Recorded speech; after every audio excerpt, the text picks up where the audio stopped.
Hello, welcome back to understand with excellence. ये video है UP PCS prelims के ऊपर। पहली चीज़, अगर जिनको जिनको भी 2025 में क्वालिफाई करना है,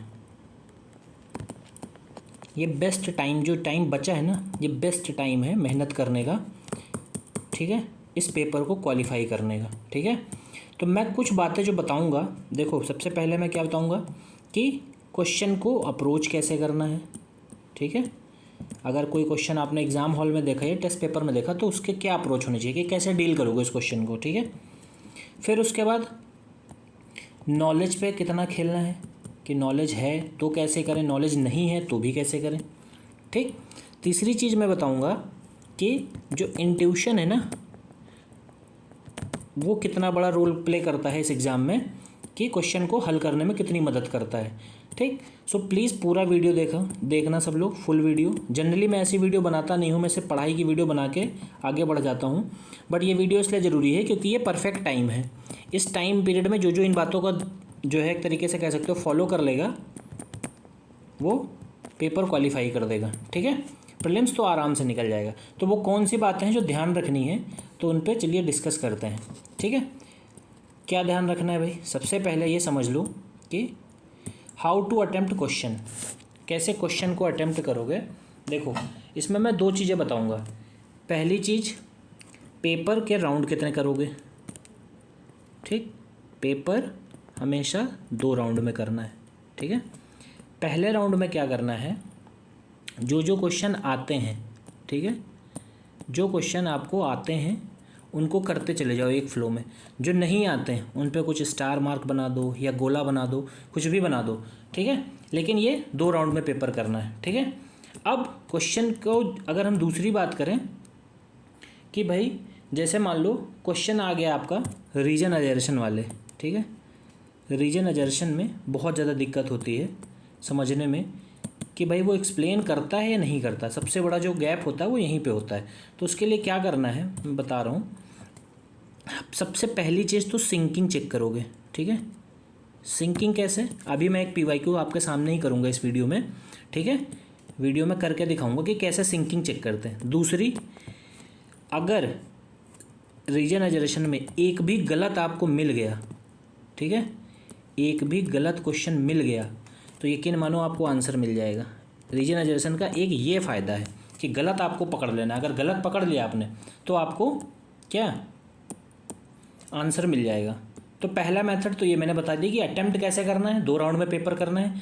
रीजन अजर्शन आना है तो सिंकिंग चेक करनी, मतलब दोनों स्टेटमेंट आपस में सिंक कर रहे हैं कि नहीं कर रहे हैं। और एक कोशिश करनी कि मैक्सिमम टाइम गलत ढूंढो। अगर गलत नहीं मिल रहा तो ज़रूर है कि वो सिंक तो ज़रूर कर रहे होंगे। सेकेंड पॉइंट क्या ध्यान रखना है, गो विद फर्स्ट इंट्यूशन। देखो होता क्या है, जब आप एग्ज़ाम में किसी क्वेश्चन को पढ़ते हैं ना और फिर उसके ऑप्शन को जब रीड करते हैं, ठीक है, जब उसके ऑप्शन को रीड करते हैं तो एक बार मन में ख्याल आता है कि यार इसका आंसर ये लग रहा है, शायद यही होगा। लेकिन जहाँ आपने ओवर दिमाग लगाया, ओवर थिंकिंग जैसे ही करना शुरू किया, आपका दिमाग डायरेक्शन चेंज कर देगा और आपको 2 आंसर दिखने लगेंगे। ठीक है, सो जो पहली इंट्यूशन में आपको आ जाए आंसर, ठीक, उस पर हमेशा जो है टिक कर देना है, उसमें डाउट नहीं रखना है। बहुत बार ऐसा हुआ होगा, बाद में आके उन क्वेश्चंस को देखा होगा तो बोला होगा यार ये आंसर पहले दिमाग में आया था बट मैंने ये लगा दिया, ये सोच के ये लगा दिया। ऐसा क्यों होता है मैं उसका रीज़न बता रहा हूँ। ये साइंटिफिकली प्रूवन चीज़ है। जब आप कोई चीज़ रीड करते हैं ना, और वो भले आपको याद ना हो बट वो आपके अनकॉन्शियस माइंड में रहती है, ठीक है, तो उससे रिलेटेड जब भी कोई इमेज आपके सामने आती है, सो आपके दिमाग के अनकॉन्शियस माइंड से सिग्नल आते हैं कि हाँ भाई ये चीज़, इसका ये आंसर हो सकता है। सो हमेशा जो सेकंड रूल है वो क्या ध्यान रखना, गो विद फर्स्ट इंट्यूशन। ये तरीके मैं बता रहा हूँ जिससे मैंने प्रीलिम्स क्वालिफाई किया है। ठीक है, एक बार नहीं कई बार किया है, सो इसलिए बता रहा हूँ कि ये करना है। तीसरी चीज़ क्या करनी है, रिवर्स इंजीनियरिंग। जैसे मान लो जुडिशरी पे क्वेश्चन आया, ठीक है, तो हम क्या करें, जुडिशरी पे क्वेश्चन आया, आपने क्वेश्चन कर दिया गलत। ठीक, अब जब गलत कर दिया तो क्या करोगे, पर्टिकुलर जो क्वेश्चन जिस सेगमेंट से आया है उसकी बुक उठाओ, बुक में जाओ और उससे रिलेटेड पूरा जो पैराग्राफ हो, कॉलम हो, पेज हो, कुछ भी हो, पूरा रीड करो उसको, ठीक। और ऐसे रिवर्स इंजीनियरिंग करनी है, ठीक है। रिवर्स इंजीनियरिंग का मतलब ये होता है कि अगर मान लो आपने 10 क्वेश्चन फंडामेंटल राइट के किए हैं तो 10 बार जाके फंडामेंटल राइट स्पेसिफिक उस क्वेश्चन से रिलेटेड जहाँ पर लिखा है तुम्हारी बुक में जाके वहाँ पे पढ़ो। ये थोड़ा सा बोरिंग प्रोसेस है, बट यकीन मानो इससे पूरा सिलेबस रिवाइज हो जाएगा और क्वेश्चन करने की भी हैबिट जो है आपकी डेवलप हो जाएगी। फिर चौथा नियम है, रिवीजन की स्पेलिंग गलत हो गई, थोड़ा इसको आई कर लेना। Revision should be active recall. Active recall का मतलब क्या, ये बता रखा हूँ मैंने, बट मैं फिर से बता दे रहा हूँ। एक पेज लिया, ब्लैंक पेज, और हमने जो पढ़ा, मान लो 1 घंटे पहले जो भी पढ़ा या आधे घंटे पहले जो भी पढ़ा, उस पेज पे जितना पढ़ा था सारा रिकॉल करना शुरू किया और लिखना शुरू कर दिया, ठीक। तो 2 तरीके हो गए, या तो रिवर्स इंजीनियरिंग कर लो, ठीक है, या तो दूसरा मेथड है एक्टिव रिकॉल कर लो, कि जो पढ़ा उसको क्या किया, रिकॉल कर करके पेज पे नोट किया, लिख लिया, ठीक है। रिवीजन करना, ऐसे बैठ के जो बुक खोल के हिलते रहते हैं वो काम नहीं। एक्टिव लर्निंग इसको बोलते हैं, कि पेन भी चल रहा है, दिमाग भी चल रहा है, याद भी कर रहे हो, दिमाग पे स्ट्रेस डाल रहे हो, तो वो ज़्यादा देर टिकेगा। तो या तो ये तरीका कर लो या तो ये तरीका कर लो, कोई भी तरीका कर सकते हो, दोनों फ़ायदा देंगे। Very important, daily question practice करने हैं। प्रैक्टिस नहीं करोगे यकीन मानो पेपर कट ऑफ से दूर होते चले जाओगे, क्लियर ही नहीं होगा, मैं बता रहा हूँ। क्वेश्चन प्रैक्टिस जिसने रोक दिया, जो सिर्फ पढ़ोगे भी तो भी नहीं कर पाओगे। तुम्हें नॉलेज होगी बट क्वेश्चन के थ्रू अप्लाई करते हैं ना नॉलेज को, तो अप्लाई करना सीखना पड़ेगा, ठीक है। सो प्रैक्टिस करना डेली क्वेश्चंस को। और ये बहुत इंपॉर्टेंट, मैं बार बार बताता हूँ, इस सब्जेक्ट को लेकर डाउट रहता है। इन्वायरमेंट और साइंस के लिए प्लीज़ घटना चक्र और लूसेंट करो, इससे ज़्यादा करने की ज़रूरत नहीं है, सारे सही हो जाएंगे, क्योंकि करंट अफेयर्स तो कर ही चुके होगे। स्टैटिक पोर्शन इन्हीं 2 से यकीन मानो पूरा हो जाता है, कहीं से कोई करने की ज़रूरत नहीं पड़ती, ठीक है। अब आते हैं क्वेश्चन पार्ट पे, कि ये क्वेश्चन की अप्रोच क्या होनी चाहिए, ठीक है। देखो क्या कह रहा है क्वेश्चन, समझो। कह रहा है, 1 मिनट में मार्कर थोड़ा लाइट कर लेता हूँ। कह रहा है Shivaji had to face opposition from the big Deshmukh, ठीक। जो देशमुख हुआ करते थे, ठीक है, एक तरीके से कह सकते हो रीजनल जो हेड होते थे, ठीक है, उनसे शिवाजी को ऑपोजिशन फेस करना पड़ा, मतलब विरोध फेस करना पड़ा। क्यों फेस करना पड़ा, अब जैसे ये अजर्सन है तो रीजन के बाद तुरंत अपने मन में जब पढ़ रहे हो ना तो बोलो क्योंकि, ऐसे बोलो कि Shivaji had to face opposition from a big Deshmukh, क्योंकि these Deshmukhs were not in favour of an independent Maratha state and wanted to remain as feudal lords of Bijapur. अब क्योंकि ये जो देशमुख थे, ये मराठा स्टेट जो था, मराठा राज्य था, उसको एक स्वतंत्र राज्य की तरह नहीं चाहते थे। क्यों नहीं चाहते थे, वो चाहते थे कि जो उनकी फ्यूडल लॉर्डशिप है, मतलब उनका जो मालिकाना हक उनके क्षेत्र पे बना हुआ है, वो बराबर बना रहे, ठीक। सो अब बताओ मुझे, क्या ये सिंकिंग कर रहा है, पहले सिंकिंग चेक करेंगे।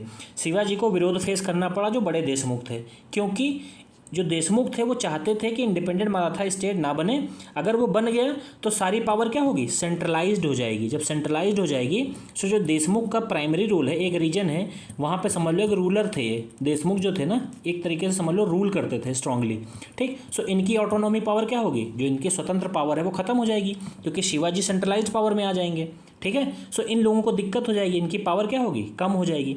सो इसीलिए शिवाजी को अपोजिशन फेस करना पड़ा था। तो सिंकिंग भी है और रीजन एक्सप्लेन भी कर रहा है, ठीक है, ऐसे ध्यान देना है। क्योंकि लिखो, फिर उस क्वेश्चन को पढ़ो, जस्टिफाई करो, आंसर हो जाएगा ये, ठीक है। फिर नेक्स्ट क्वेश्चन देखो, कह रहा है Himalayas are still rising, Himalaya पर्वत अभी भी उठ रहे हैं, क्योंकि कारण क्या है, Indian tectonic plate is colliding with Eurasian plate. अब सबको पता है ये हो गई इंडियन प्लेट, ऊपर टकराई थी तभी हिमालयाज बने थे, फोल्ड माउंटेन हमारे, ठीक। क्योंकि लगाया और सिंकिंग चेक करी, जब भी सिंकिंग चेक करो बीच में क्योंकि लगाओ, ठीक, तब हम सिंकिंग समझ पाएंगे कि ये कर रहा है सेटिस्फाई कि नहीं कर रहा है, ठीक है। अब ये देखो, थर्ड है Turkish invasion on India was successful, ठीक। टर्किश इन्वेजन जो था वो सक्सेसफुल था भारत पे, ये असर्शन हो गया। रीज़न कह रहा है क्योंकि there was no political unity in north India. अब इस क्वेश्चन उनको आपने कहीं नहीं पढ़ा है, नो नॉलेज, ठीक है, कोई नॉलेज नहीं है, फिर भी इस क्वेश्चन को कर सकते हो बेसिक अंडरस्टैंडिंग से। कह रहा है टर्की ने जो इन्वेजन किया था वो इंडिया में सक्सेसफुल हो गया क्योंकि there was no political unity. अब एक बात बताओ, जब हम यूनाइट रहेंगे तब हमको तोड़ना आसान होगा, या हम ऑलरेडी डिवाइड होंगे तब हमको तोड़ना और ज़्यादा आसान होगा। तो सीधी सी बात है, हम क्या करेंगे, जब हमारे पास लैक ऑफ यूनिटी होगी, हमारे पास एकता नहीं होगी, तो टर्किश इन्वेजन हो, कोई भी इन्वेजन हो, वो सक्सेसफुल ही होगा।